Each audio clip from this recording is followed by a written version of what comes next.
When you need to build up your team to handle the growing chaos at work, use Indeed Sponsored Jobs. It gives your job post the boost it needs to be seen and helps reach people with the right skills, certifications, and more. Spend less time searching and more time actually interviewing candidates who check all your boxes. Listeners of this show will get a $75 sponsored job credit at Indeed.com/podcast. That's Indeed.com/podcast. Terms and conditions apply. Need a hiring hero? This is a job for Indeed Sponsored Jobs.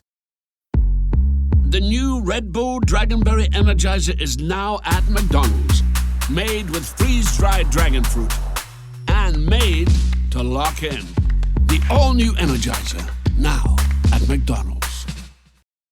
This episode is brought to you by Accenture. When your advertising operations fall out of sync, everything else follows. Spotify and Accenture are working together to reinvent the rhythm of ad sales, using automation, analytics, and smarter workflows to simplify campaign delivery and access better data across the business. The result? Less time spent on operations, more time connecting brands with the moments and fandoms that matter most. Learn more at accenture.com/Spotify. Hey everyone, Chris here from MedPrepToGo, and welcome to another episode of our USMLE Step 1 Questions podcast. In this episode, I'll be reading 3 more embryology questions from our online Qbank.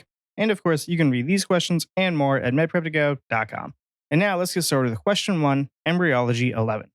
A 29-year-old woman presents to the emergency department with severe left lower quadrant abdominal pain and light vaginal bleeding. Her last menstrual period was 7 weeks ago. She has a history of pelvic inflammatory disease treated several years earlier. Vital signs reveal a blood pressure of 92/58 and a heart rate of 118 beats per minute. Serum beta HCG is positive, and transvaginal ultrasonography demonstrates an empty uterine cavity with a gestational sac located within the left fallopian tube. Which of the following best explains the embryologic basis of this patient's condition? Is it A, fertilization normally occurs within the uterine cavity rather than the fallopian tube? B, implantation occurred before the blastocyst reached the uterine cavity? C, the morula normally implants within the ampulla of the fallopian tube? D, the primary oocyte implanted before completion of meiosis 1? Or E, the trophoblast failed to differentiate into a syncytiotrophoblast? And the correct answer is B, implantation occurred before the blastocyst reached the uterine cavity. Fertilization normally occurs in the ampulla of the fallopian tube. The resulting zygote undergoes cleavage while traveling towards the uterus, becoming a morula and then a blastocyst.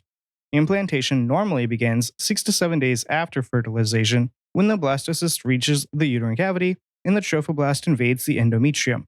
Tubal damage from pelvic inflammatory disease can impair transport of the blastocyst, causing implantation to occur prematurely within the fallopian tube and resulting in an ectopic pregnancy. Answer choice A, fertilization normally occurs within the uterine cavity rather than the fallopian tube, is incorrect. Fertilization normally occurs in the ampulla of the fallopian tube, not in the uterus. The abnormality in this patient is the site of the implantation, not fertilization. Answer choice C, the morula normally implants within the ampulla of the fallopian tube, is incorrect. The morula is a pre-implantation stage that remains enclosed by the zona pellucida. Implantation is initiated by the blastocyst, not the morula. Answer choice D, the primary oocyte implanted before completion of meiosis 1, is incorrect. Implantation involves the blastocyst several days after fertilization. The primary oocyte completes meiosis 1 immediately before ovulation, and the secondary oocyte completes meiosis 2 only after fertilization. Answer choice E, the trophoblast failed to differentiate into a syncytiotrophoblast, is incorrect. Differentiation into the syncytiotrophoblast is required for implantation and does occur in ectopic pregnancies. In fact, the syncytiotrophoblast secretes beta HCG, explaining this patient's positive pregnancy test. Key learning point. Ectopic pregnancy most commonly results from implantation of the blastocyst within the fallopian tube due to impaired tubal transport, often caused by prior pelvic inflammatory disease. Fertilization occurs normally in the ampulla, but implantation should occur in the uterine endometrium approximately 6 to 7 days later. Question 2, Embryology 12. A 31-year-old prima gravida woman undergoes routine ultrasonography at 12 weeks gestation. The examination demonstrates a twin pregnancy in which the fetuses share a single placenta but are separated by a thin intertwined membrane. Both fetuses appear structurally normal and have appropriate growth for gestational age. The physician explains that these findings are the result of delayed division of a single fertilized ovum. Division of the embryo most likely occurred during which of the following time periods after fertilization? A. Days 1 through 3, the morula stage. B. Days 4 through 8, blastocyst stage before amnion formation. C. Days 8 through 13, after amnion formation. D. After day 13. Or E. Before fertilization. And the correct answer is B. Days 4 through 8, the blastocyst stage before amnion formation. Monozygotic twins arise from division of a single fertilized ovum. The timing of embryonic splitting determines the fetal membranes. Division during days 4 through 8, after formation of the trophoblast but before development of the amniotic cavity, produces monochorionic diamniotic twins. These twins share a placenta, meaning single chorion, but have separate amniotic sacs, making this the most common type of monozygotic twin pregnancy. Answer choice A, days 1 through 3, the morula stage, is incorrect. Division before differentiation of the trophoblast results in dichorionic diamniotic twins, each with its own placenta, although the placentas may appear fused, and each with its own amniotic sac. Answer choice C, days 8 through 13, after amnion formation, is incorrect. Division after formation of the amniotic cavity results in monochorionic monoamniotic twins who share both the placenta and the amniotic sac.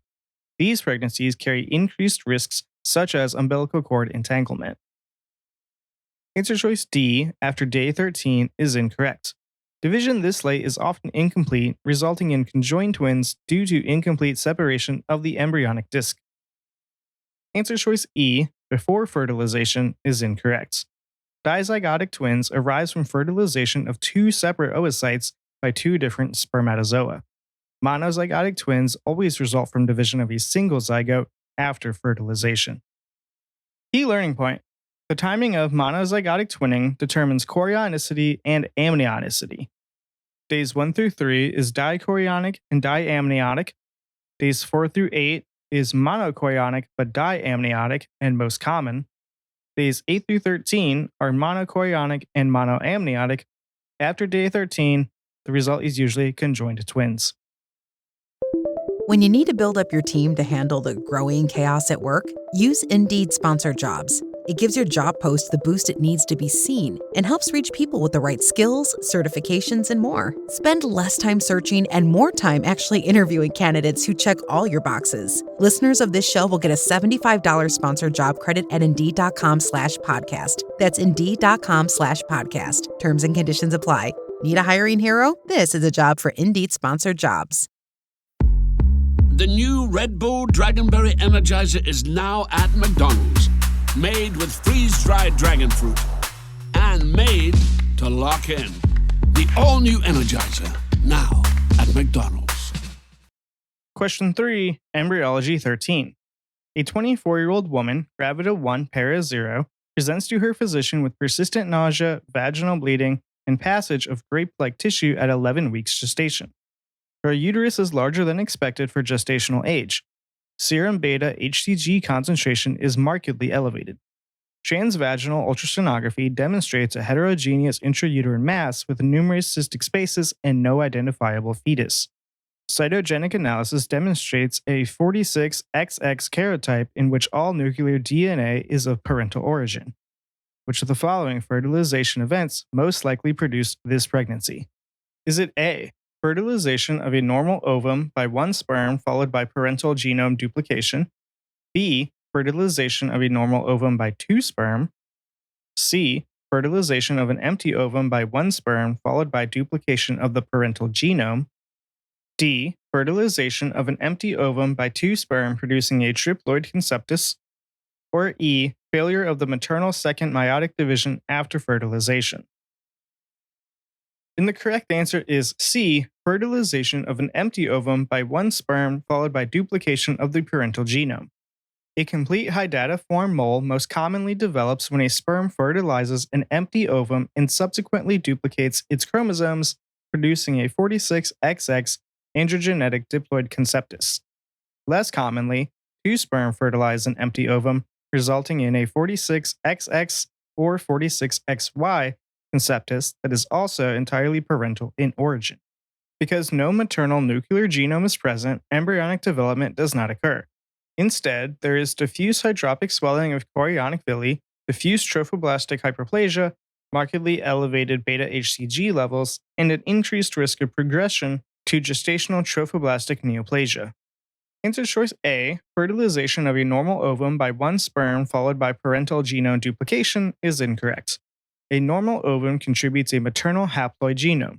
Duplication of the parental genome in this setting would produce an abnormal chromosomal complement rather than the androgenetic diploid genome characteristic of a complete mole. Answer choice B, fertilization of a normal ovum by 2 sperm, is incorrect.